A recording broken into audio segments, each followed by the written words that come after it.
Hello friends, let me make sure this is turned up and try not to set myself on fire. Here we are. Hello everybody. It's another Sunday with Spooky Ms. T.I. That's me. It's been a while since I've been here with you on a Sunday night. Last week we did our Zoom story share. That was loads of fun. Thanks for everybody who joined that.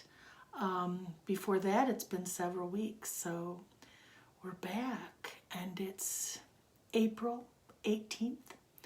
Though there's still light in the sky. It's 9 o'clock up north here in Michigan, and there's still quite a bit of light in the sky. The sun is set, but it's still quite light out my window as I look out there. It's getting closer to Beltane. Beltane is May 1st. And then after that is solstice. And on that day, I think when we get closer there, we'll have to switch to starting at 10 again. Maybe I'll throw some stuff out to the Facebook group to think about switching days since people are back at work now. I started on Sunday nights when the pandemic started and we were all locked down, and nobody had to get up early on Monday morning. So I thought, this would be a fun thing to do on a Sunday night. So maybe with people back at work, we can move it to a weekend night, so folks don't have to stay up so late and then get up for work. Of course, I do always save these, both on Facebook and to my YouTube channel.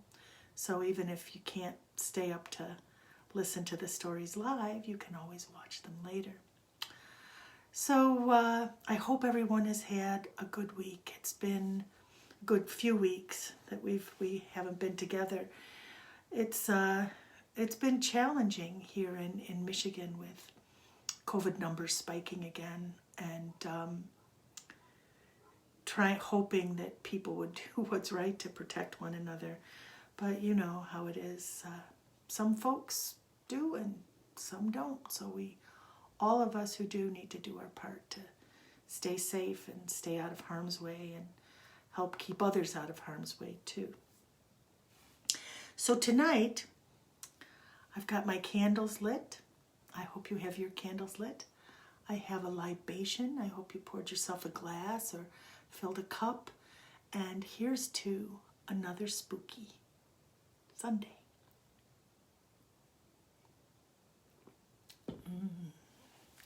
So tonight's stories are going to be spooky, but not spooky. Spooky. These are going to be, spooky stories. Because tonight I'm going to talk about knowing things. I grew up with women who just knew things. I grew up with men who knew a lot of things that they had learned. But I grew up with women who just knew things. Both of my grandmothers, my father's mother and my mother's mother, were both women who knew a lot of things, who just knew things in their heart. You may call it intuition. It was more than just intuition. They knew things. My mother's mother, Grandma Shippers, she grew up in the house where I spent my young childhood, where a lot of the stories that I told you about my haunted house I grew up in, she grew up in that house too. And the spirits that haunted that place were there before my ancestors purchased the property. So I'm certain that she grew up in a house rich with spirits, as I did, which would keep that ability to perceive things unseen in the forefront for her and her family. The family was very Irish and very quote-unquote superstitious, meaning that they believed in things unseen. They believed in luck. They believed in magic. They believed in leprechauns. And one of these days I'm going to tell you a story about that, but not tonight, because tonight I'm going to talk to you about some of the things that the women in my family especially just knew and know. My Grandma Shippers, she always knew when a new baby was going to be born. I don't know if she just was able to observe my mother, but she knew when she was pregnant, probably before she did, before my mother herself did. She always knew when the new baby was coming, and I think she would guess the gender. I only remember that on one occasion, but I will bet she would be able to know the gender of her grandchildren. She knew things were going on when people thought she was in the dark. She wasn't in the dark.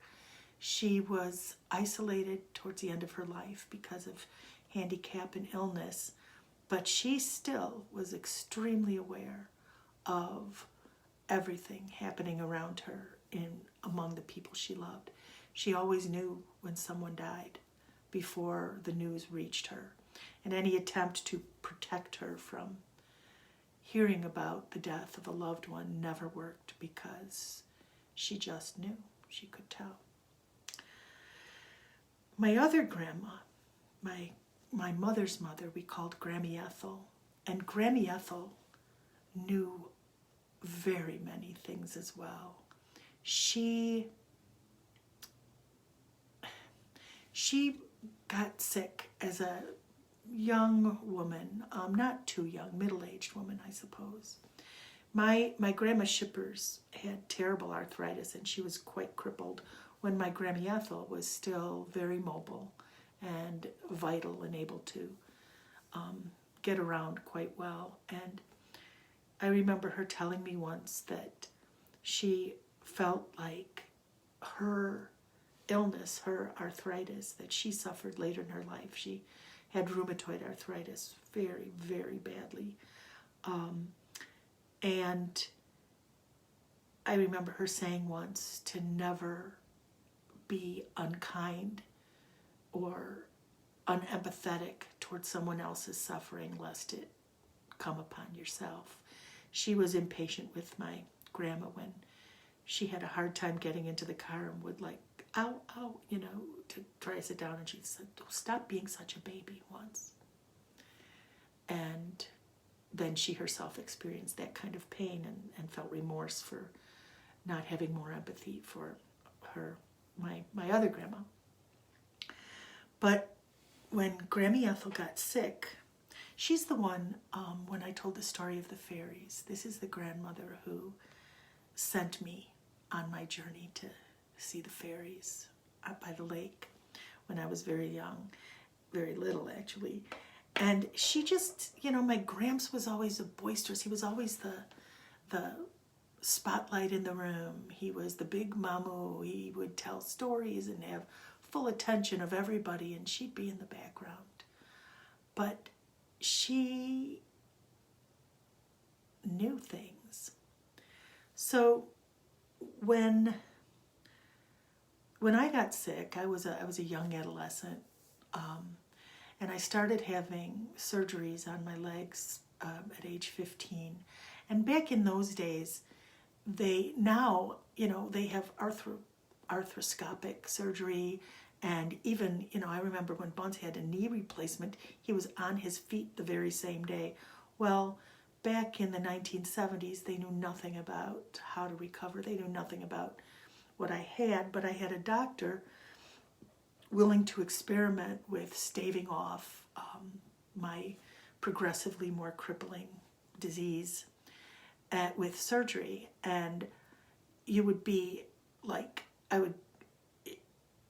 the incisions, it would be like, hip to toe. No, not quite, I'm being hyperbolic here, but 10 to 12 inch incisions on my knees. I look at knee replacement incisions, and they're smaller than the incisions that I had, and then everything would get laid open and messed with and then kind of put back together. And after that, they didn't know about recovery and the importance of therapy. So I would be in the hospital for weeks and weeks on end, and then home to just keep healing with getting very, very little physical therapy. The only physical therapy I received was how to use crutches, how to use a wheelchair, and then how to use a cane. But in terms of strengthening, or they would teach me how to stretch and, to get mobility back, but it was minimal. And so recovery was extremely long. So when I think I must have been about 16, and I'd had surgery in March. And then that summer we went up north, and Grammy Ethel and Gramps were up at their cabin. And since Grammy was she was so sick with her disease that she was pretty much bedridden. She had an electric wheelchair that her nurse would help her get into the wheelchair, and she could tootle around with that wheelchair for a while, but mostly she was in bed. Sometimes she'd take that electric wheelchair down the ramp right to the level of Gramps's. He had a Kelly Green Lincoln Continental, fancy, just the most amazing car. It was a Kelly Green Lincoln Continental, 1970, probably, 71, 72. And they'd go for drives. They'd go drive or just drive in the woods. So she did get out of bed a little bit, but she was pretty much stuck in bed, and she was constantly in pain. She had a nurse, as I said, but they also had a housekeeper named Anna. And Anna did the cooking and, taking care of the house and that sort of thing. Well, we were up there, and they had added on to the cabin. So Grandma's bed was in this big open area, and they had a TV. Nobody else had a TV up north, but they had a color TV. And Grandma would, because she was stuck in bed, so she would watch TV sometimes and lay in her bed. She had a hospital bed that would, up so she could sit up. And this one day we had all gone over there because the blueberries were ripe. And there are hills and hills of wild blueberries all around their cabin and down the road to the cabin. The road is a mile or more long, and it was a 2-track most of the way, but there were just bushes and bushes of blueberries all along the way. And Anna had noticed the ripe blueberries coming in from town, and so she sent all the kids out to collect blueberries. And if we got enough blueberries, Anna would bake pies. And she would bake pies to have at Grammy Ethel's house. But if we got enough, she would bake pies for us to be able to take home and have pies at home after we had pie at Grammy Ethel's house. So Anna's pies were remarkable. She was a very good baker. So we were all there, and everybody had their pails and their buckets, and were ready to head out to go blueberry picking. But I had had surgery that spring, and although I was walking and I was able to use my cane and I was able to be up and I wasn't too encumbered, I could not go blueberry picking. I could not walk those rough sand roads and climb up those embankments up to where the blueberries were to be able to pick blueberries. So all my cousins and my brothers and sisters with their pails and buckets and whatnots headed out to go blueberry picking, laughing and shoving each other and having a whole lot of fun. And I sat there in the chair with Grammy Ethel, and I had been diagnosed with juvenile rheumatoid arthritis. So looking at Grammy Ethel was always like a very harsh reality check, because when I would look at her hands or at her legs, and I would see my future, and it was, it was not pleasant to think about that, but it was what it was. And I was really good at denial, and I had already decided that I was going to just do what I could with what I had when I had it, you know. But so I'm sitting in the chair, and Grammy has got her chair, kind of the back of her bed pushed up a little bit. Excuse me. And the TV's on with some probably soap opera or something because it was in the afternoon. And I was sitting in the green. They had these chairs that were maple, and they had, you know, wooden arms and stuff, but they had built-in like cushions, and I was sitting in the green one right near her bed, and sort of like absently shifting between watching what was on television that I had no idea what was going on, and looking out the window at my brothers and sisters and cousins heading out for a fun blueberry picking adventure. And I didn't feel sorry for myself. I don't think I would describe it that way, but I felt sad. I just felt sad. She had told me long before this that I should never make a list of things I was unable to do. She said, there's no money in that. She said, only make lists of what you can do. So I wasn't wishing I could go with, really. I was trying not to, but I just felt sad. And then I noticed her looking at me, and she looked at me with this. She had a way, she had the bluest, these pale blue eyes that were always really wet. And she looked at me with this real conspiratorial kind of look. And usually what that meant was she was going to invite me to partake in something that would otherwise be forbidden, like go and get some bowls of ice cream for us in the middle of the day, not a dessert time, or go bring her the candy jar, or go find her secret stash of licorice that she kept in a drawer in the front room. But she didn't ask me to do anything. She just looked at me like that. And I looked at her and I almost said, what? But I didn't. I just kind of smiled at her. And then she said, you don't think I'm just stuck in this bed here now, do you? And I didn't know what she meant.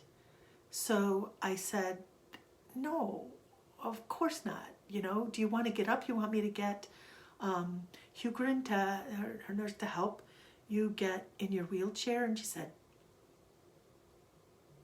she shook her head. And she said, you don't think I just stay here in this body now, do you? And I didn't know. I myself had been spirit traveling since early childhood. I was very young when I started leaving my body to escape the spirits in my house at night. And I kept doing that. And then as I started to get sick and experience pain, I would spirit travel away from the pain, so that, because the way that it works is I would focus on this spot between my eyebrows and until light started to form, and then I would see a bright light somewhere, usually starting as a pinprick out there in the middle, and I would focus on that, and it would feel like I was moving toward it, and there would be like this undulating colors that would turn into a tunnel, and then I would be out of my body. And it wasn't like I would fall asleep and be dreaming and be in this special dream place. I would be outside of my body and still able to view my own body.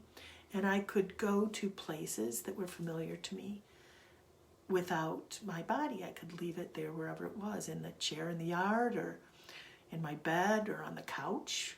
Wherever it was, I could concentrate and actually spiritually leave.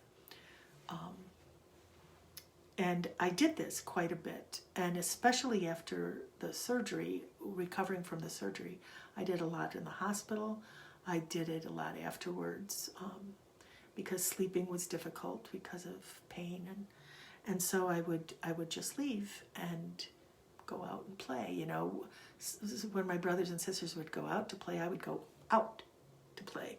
I couldn't go run and play with them, so I would just go out and play. So when my grandmother says this to me, I looked at her and I didn't know what to say. When I had brought this up as a young child, I was laughed at and told that I was just dreaming and it wasn't real and the whole thing. So I had learned not to talk about it, to just experience it and keep it for myself. But she wouldn't stop looking at me with that look. And then I glanced off to where the kids were now up over the hill. And she looks out over the window and she says, "They can't do what we can do, can they?" And I said, "What?" And she said, "They can't fly like we can." And I was gobsmacked. I had no idea that she knew that I did that, but she knew. I wondered if maybe she had seen me at some point out in that spirit place, because I had encountered other people that I knew and didn't know in that place. And I wondered if she had been there one time and seen me out dancing around in my spirit, gleefully in my spirit self, but I did not recall ever sensing her or seeing her there. And yet she knew. And I just looked at her and I smiled back with my own conspiratorial grin. And I said, "No, they can't, can they?" She just knew. She just knew things. It gave me great comfort as her disease progressed and as mine did, to know that she was not trapped in the pain, that she had the ability to leave it and still be present, to leave it temporarily for rests and respite, and then come back and be present. And as I did, and knowing that she was doing that proved to me that her knowing made my knowing possible.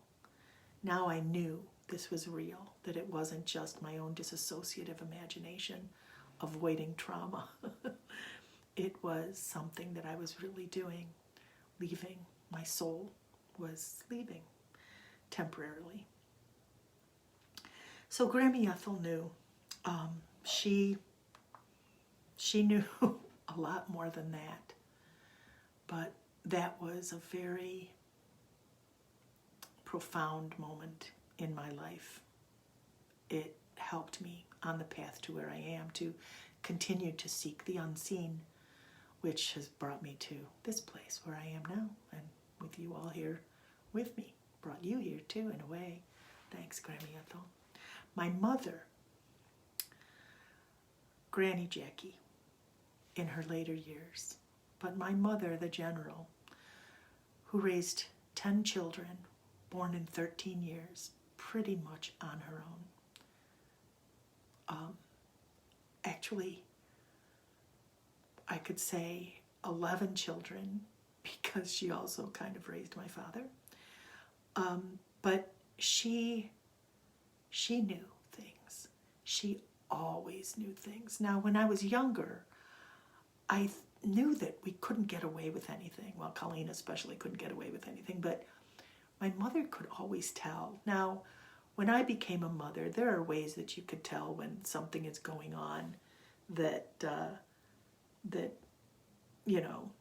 kids don't have a clue how you have figured out, because you're just observant and you know them. So it was that, but there was more than that.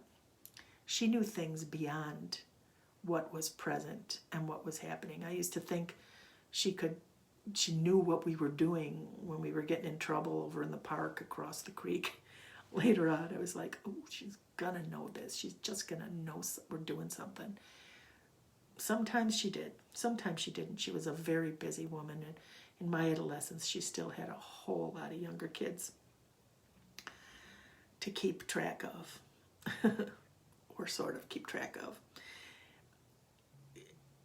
One time, when I think I was about 20 or maybe 21, and I was up north, my mother as a child always wanted to have a horse.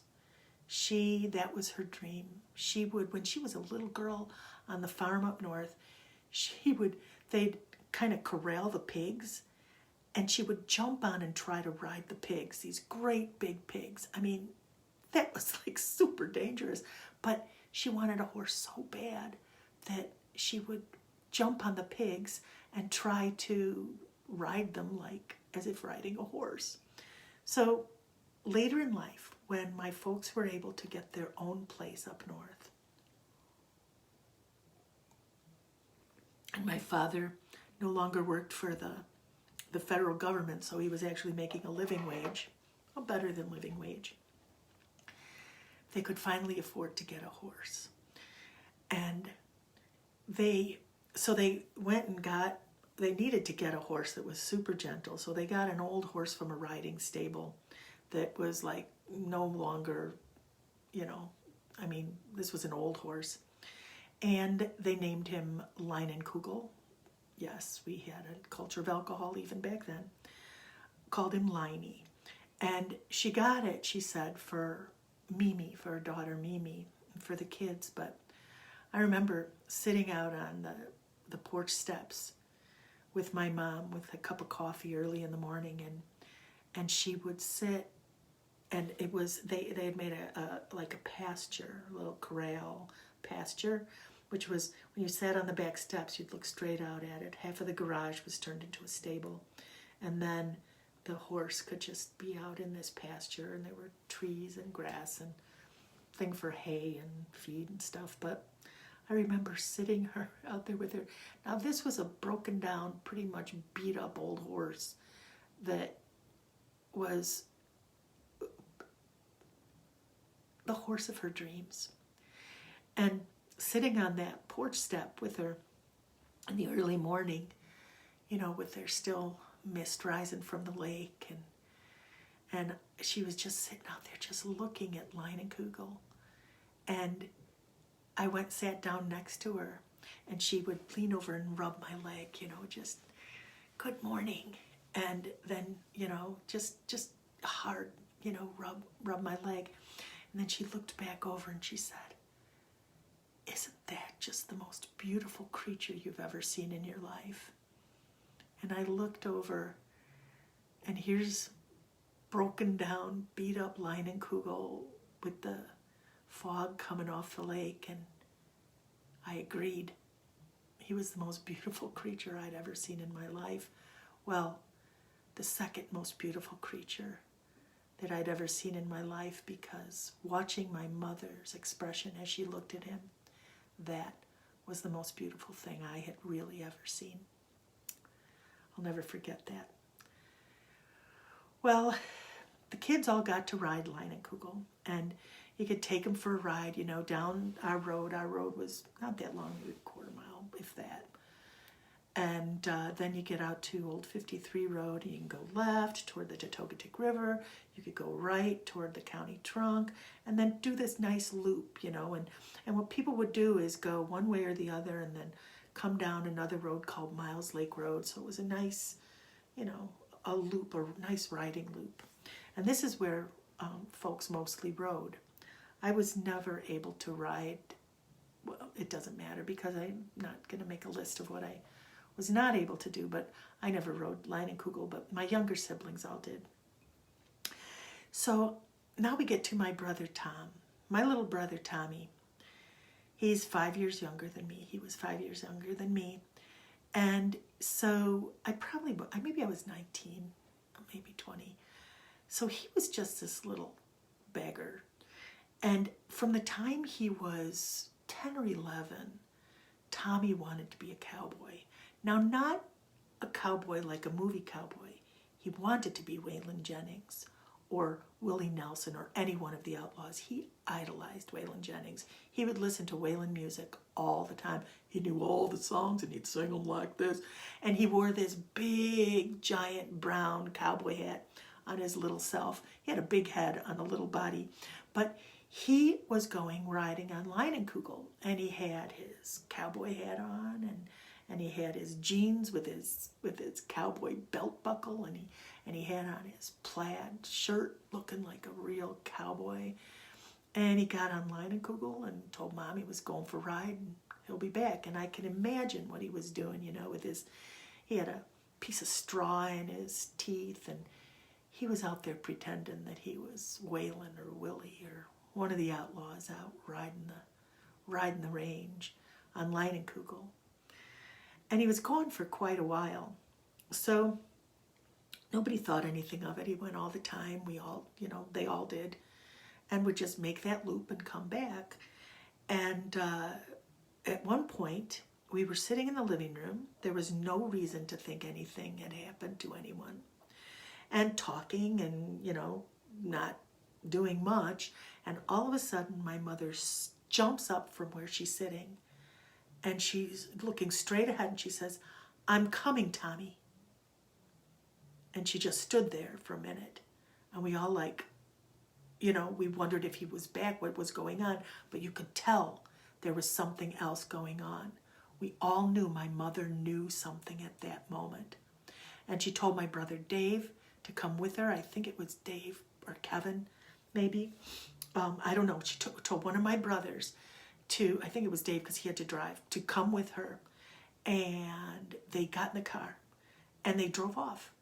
And the rest of us are standing there like, whoa. So it was quite a while before they came back. Now, what happened while they were gone is my brother drove the car and my mother told him exactly where to go. And it was not down Miles Lake Road, which was the usual horse riding route.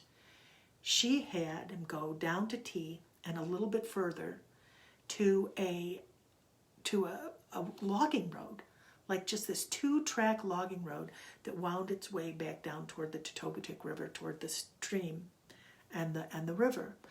And she told Dave to turn down there. And it didn't look like anyone had been down there in a really long time. It was all overgrown. And Dave's like, "Where are we going?" And she said, "We're going to get Tommy. We're going to get Tom. Just drive, keep driving." And so they boom, boom, boom over this rough thing. And pretty soon there's a little bit of open sand. And don't they see hoof prints, horse hoof prints? And now Dave is like, we trusted my mother when she knew something. You didn't second guess it. You just believed it and trusted. So down they went and they came around a turn. And there, lying in the road, unconscious, was Tom.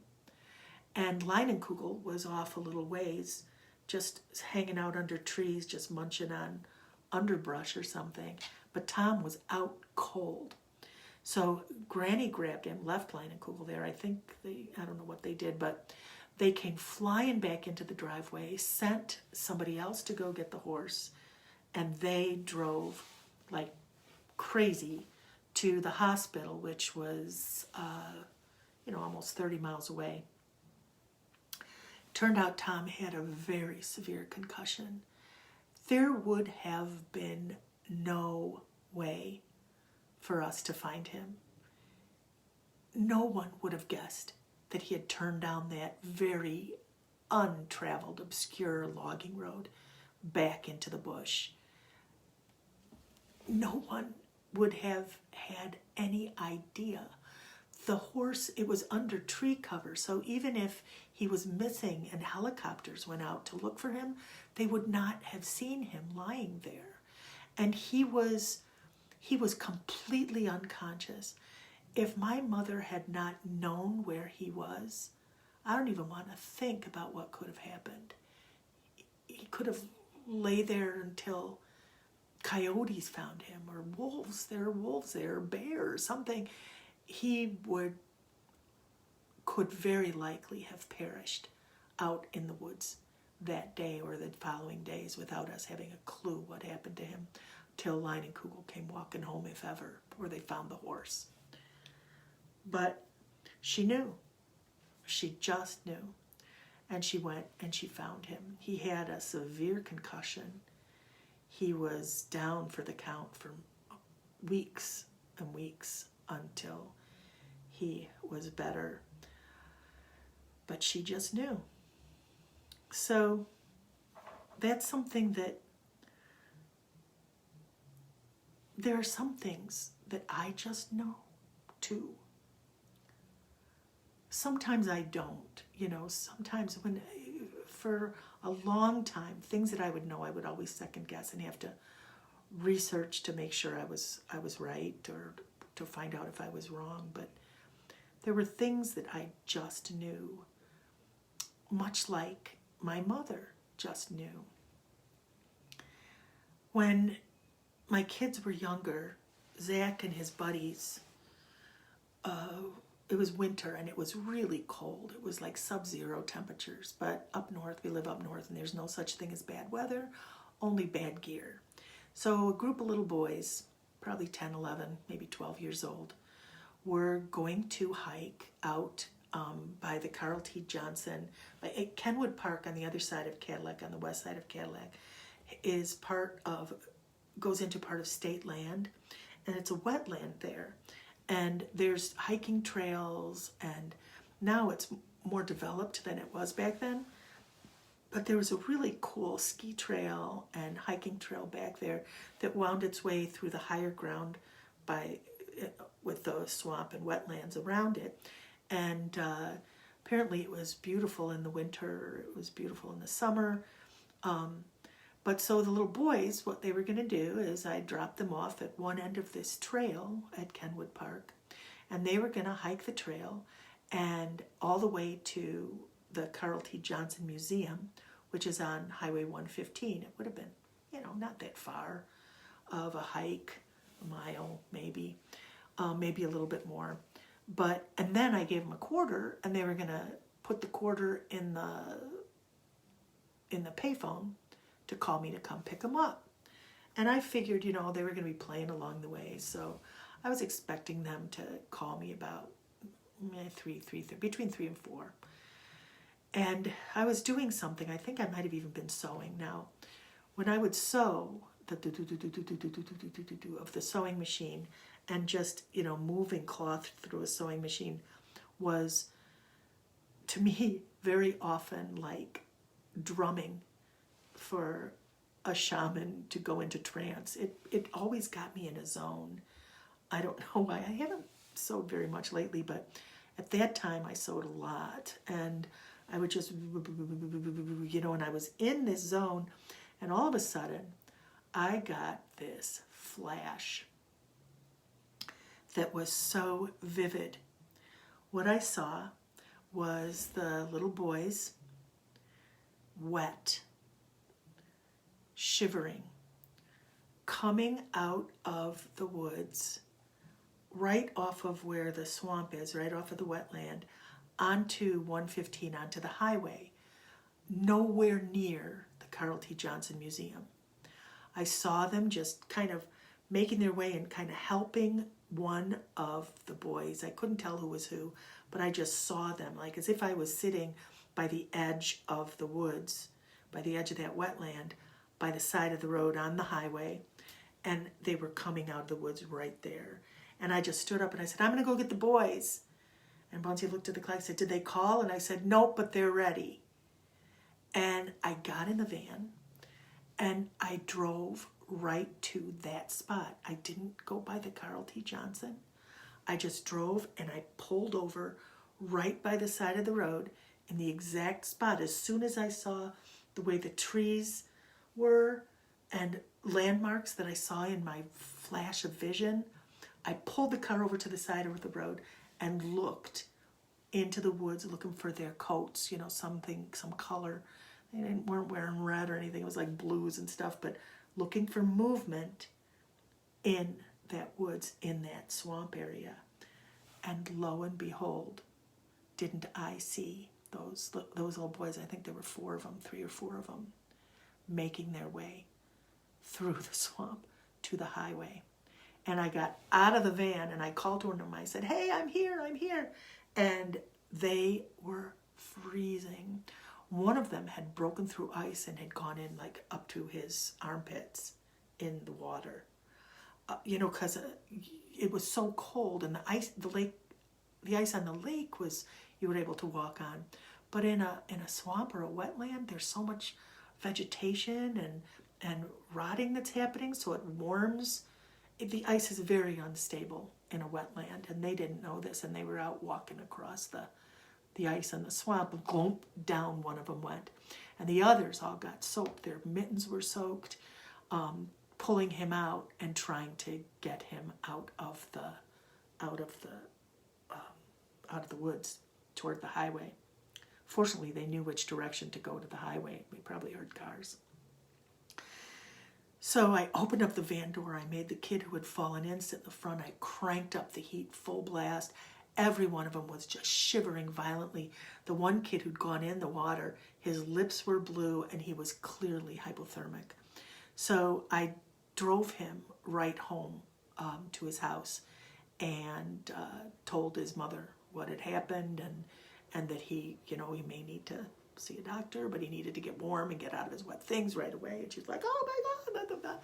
But, and then took the rest of the kids back home where they warmed up Zach. I made him get in a hot shower or something to warm him up, made some cocoa or something, and they survived. And I'm pretty sure that they survived because I knew where they were.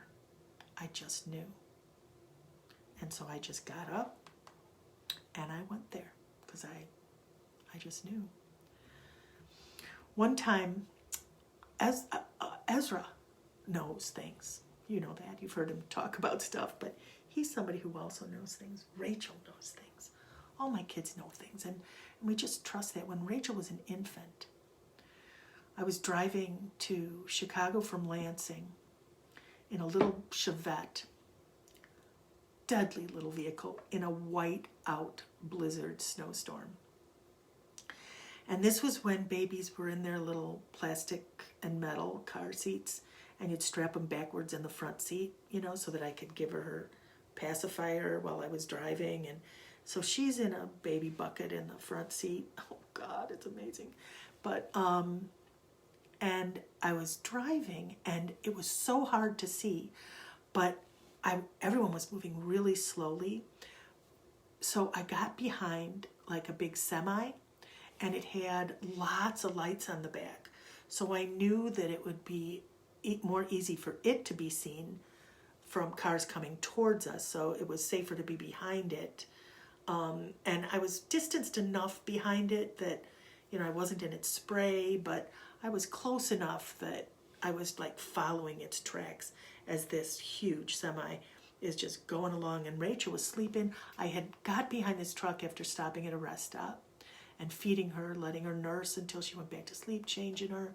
She was, everything burped, changed, fed, put her back in her little baby bucket, strapped her all in, and got back in the car and then was able to get behind this truck. And I was thinking, okay, if I can just stay behind this truck until we get around the bottom of the lake where the storm will subside, I'll be okay. And I'm going along, and all of a sudden she starts just wailing. She's just like someone was stabbing her with pins. And I'm patting her, and I'm trying to drive in this whiteout, and she is inconsolable. She is red-faced, eyes shut, just screaming and arching her back, just freaking out. Something was really, really wrong. And I thought, oh my God, maybe she pooped or something. And so I'm like, oh, I can't drive like this. So there was a truck weigh station on the right, so I just pulled off there and stopped the car, got off the road, stopped the car, unbuckled her, lifted out of her car seat, patted her back, no burp, checked her diaper, no diaper issues. As soon as I picked her up, she's fine and she's smiling at me. Hi. And she was tiny, so she was probably 4 months old, 3.5, 4 months old. So I'm like, what? Now I have to try to make my own way on this highway. I don't even know where the highway is. So I strap her back in. I give her pacifier, tuck her in the blanket, and I'm like, okay. I can do this. And I pull back out onto the road, and I start down the road, and not a mile down the road, I see the semi had jackknifed, and there were several cars following behind me. I was right behind the truck, and there were several cars. We were in a line of cars going along together. Somehow the truck had jackknifed. One car was completely crushed. That would have been my car. The other cars were all just a mangled, tangled mess, and I just slowed way down, and we didn't have cell phones or anything at that time, and I just kind of made my way in the other lane around. There was no way I could do anything. There were other people that had already stopped and were providing aid, but that was the truck I was following. And I looked over at Rachel, and I thought, she knew, or somebody knew and told her what to do. And I think her fussing saved us. She also, another time, knew something that ended up saving my life, I believe. After I'd had a hysterectomy, and I was home and everything was fine and I was feeling good, and she called me up. She was on the road touring, and she felt guilty about her being not able to be here for my surgery and stuff. So she calls me up, and she said she had a really bad nightmare. She said, did they leave something in you when they cut you open? Was there something still in your body? Did they leave a sponge or a surgical implement or something? And I said, no, I'm fine. She said, well, do you have a fever or anything? Did something? She dreamed that something was in my body, and she said in the dream she was with Granny, with my mother, and she said, I can't believe I'm 22 years old and I don't have a mother anymore. And Granny was comforting her. And I said, you're just feeling guilty because because you weren't able to be here. It's fine. I'm fine. I'm feeling great. Everything is going swimmingly. You have nothing to worry about. So she was reassured, kind of. And then a couple of days later, I was sitting in the living room, and I was having a little trouble breathing. I thought they warned me that after the surgery that you'd get gas, where it would be really painful in your upper chest and shoulder. And so I was feeling that kind of pain, and then I was having trouble inhaling. And I got this overwhelming sense of doom. And all of a sudden I remembered Rachel's dream. And Bunce was in the kitchen, and I called him. I said, Bunce? He said, yeah, what? I was sitting in a chair in the living room. I said, you need to take me to the emergency room right this second. He never asked why, what's going on. He just said, okay. And he grabbed my coat, and we went. And I had multiple pulmonary emboli. I had so many blood clots in my lungs that only the top quarter of each lung was actually working. What was happening is every time blood tried to pump from my heart into my lungs, since it was plugged, my heart was like going and expanding. And whenever you hear about somebody who dies of complications after surgery, it is usually from a pulmonary embolism, because your heart keeps trying to push the blood through and it can't go through, and then your heart can explode. But I didn't. I got there in time, and I had a wonderful Reiki posse and people that were sending me healing prayers and blessings from all over the country. And I made it. When my sister had a blood clot, and the doctor asked if she had any relatives that had any, she explained what happened to me, and the doctor said, oh, when did she pass? And she said, no, she survived, she's still alive. And he said, really? That's very unusual. But yeah, we're kind of unusual, I guess, lucky, and listening to what we know. One time, Ezra and I used to drive across from Cadillac over to Onekama every single day for school. I was teaching at Newland Arts Academy outside of Onekama. It's actually right now where the Tribal Justice Center is for the Little River Band. That was our school. But we would leave Cadillac at 6:30 in the morning, between 6 and 6:30 in the morning. And in the winter on snowy days, we would be breaking trail all the way across. We would take Coates Highway. You could take 55 and then catch 22 north. But when it was snowy and when weather was bad, I preferred Coates Highway. There was never any traffic there. And so I never had to deal with trucks that wanted me to go faster than I was comfortable going. And even though we were often breaking trail through the Manistee National Forest, it just felt so much safer than the highway with other cars on it.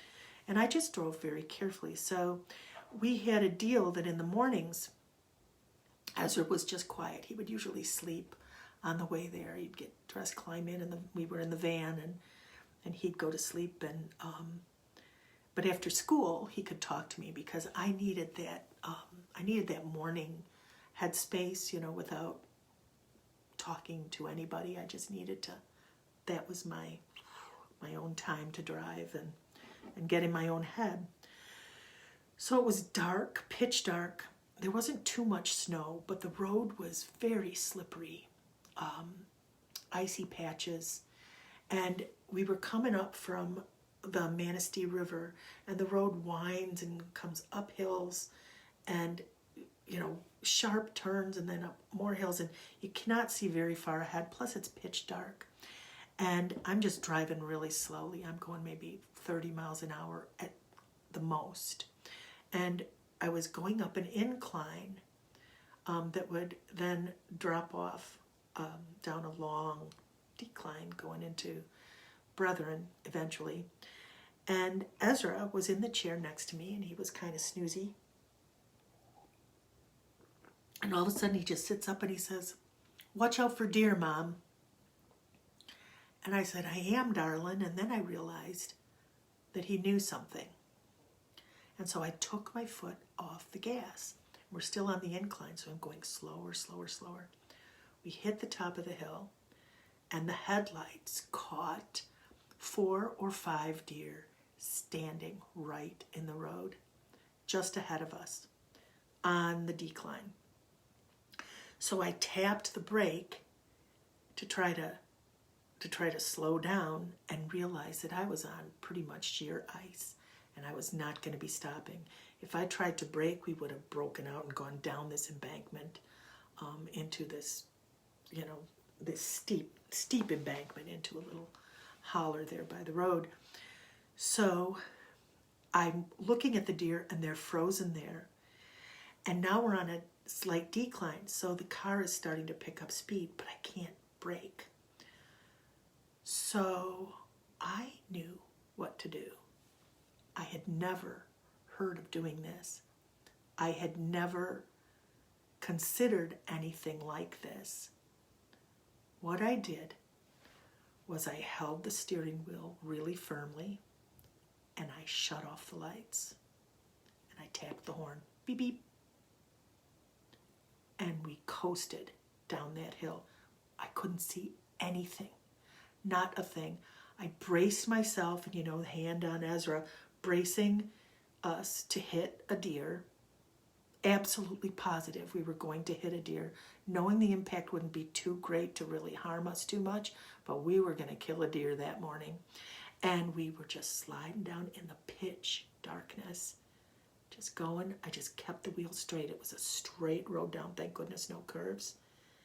And after a minute or two, when I knew that we were beyond where the deer had been standing, I turned on the lights, and sure enough, we had gone straight on through.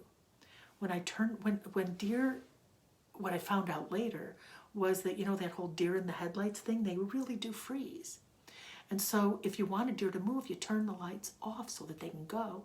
And by tapping the horn, it startled them enough that they just got off that road right quick. And we just slided right on by and made our way. So whenever I'm driving, if Ezra says, "Look out for deer," I know that there's probably a deer very close up ahead. He just knew. And then I just knew. And you know what? There are things that we can all just know. We just have to pay attention. We just have to believe that what we know, we know. Now, there are things that people think they know that are total BS. There's a doctor here in town spouting all kinds of false information about COVID. He thinks he knows and he doesn't know, or he acts like he knows. I'm not talking about knowledge. I'm not talking about information. What I'm talking about here is knowing about things unseen. We all have that ability. We all have that intuition, you know. Have you been in a place where you all of a sudden get an uh-oh kind of feeling? Trust it. It is a real feeling. Don't deny it. Trust it. There was one time, I know it's probably getting late. Let's see what time we got. Oh, I've got a couple of minutes so I can tell you this one last story about knowing. I don't know if I told you this one before, but I'm going to end with this one. This was not too long ago. I was in the grocery store north of town here. And as I came out and got in my car, I backed out of my parking space. And as soon as I started to drive, I got this flash vision of a blue pickup truck, a big, bright blue pickup truck. And what I saw in this instantaneous flash was this pickup truck speeding in and crashing into my door and collapsing in my door, hitting me really hard, going way too fast. And it startled me. I jumped and I stopped for a second. There was nobody behind me, and I caught my breath, and I'm like, okay, I need to look out for a blue pickup truck here. So I decided, to be safer than pulling out of the drive onto the busy street, of the parking lot onto the busy street, I was going to go down through other parking lots and go out where there's a stoplight before turning left or going across onto the busy traffic lanes. But I had to drive through another parking lot with all those cross lanes, you know, where people can come flying out and not pay attention. So I'm driving along like a really old lady, older than I am now, and I've got my eyes peeled for a blue pickup truck. And there's a car behind me, honk, honk, and I don't care. I've slowed down at each thing, and I looked, and then I proceeded, and then I slowed down the next one and looked, and the person behind me got so impatient with me, they just whipped around me, got in front of me, and gave me this really dirty look. I think I might have even been flipped off as they passed me and went boom down the parking lot, but I didn't care because I knew something was going to happen. I saw it. I knew it. So I get to the stop sign, turn right on the street up to the stoplight, and I'm thinking, okay, maybe it was just nothing. Maybe it's not going to happen right now. And I noticed that the car that had very aggressively passed me was right ahead of me, and I was the second car in the lane on the right to go straight, and there were several cars in the lane on the left to turn left. And I was just sitting there, and the light turned green, and everybody just moved ahead, but I didn't. I waited. I have no idea why I waited. But then all of a sudden, there was this amazingly loud crash and crunch, and I saw the little pickup truck in the next lane come pushing into the car in front of me and completely collapse the driver's side door. And then I looked up and I saw that what hit both of them was a big, bright blue pickup truck that had run the stoplight. I was aghast, and I was not at all surprised. So while I called 911, as I'm dialing 911 to report this accident with injuries, before they picked up, I just said, thanks. Whoever that was, thank you for that warning. And then I reported the accident. You get flashes, something might happen. I mean, don't be like a paranoid, crazy person where, ooh, something bad's going to happen. But when you know, trust it. It's in every one of us. Every one of us has the ability to know if we listen. We all have guides. We all have ancestors, maybe angels, I don't know who, but there are those looking out for us. And sometimes we just know things.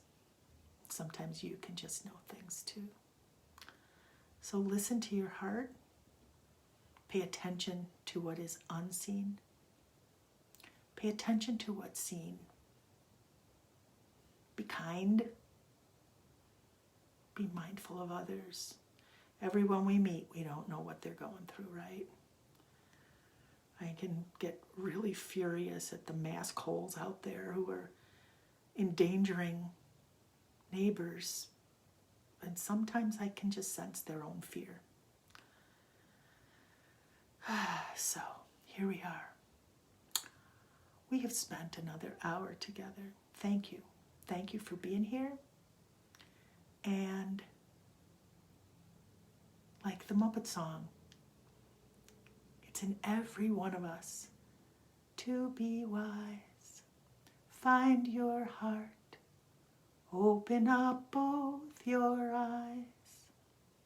We can all know everything without ever knowing why. It's in every one of us, by and by. Good night, everybody. I'll see you next time. Maybe next week, maybe the week after. I'll let you know. Stay tuned. Be well. Good night.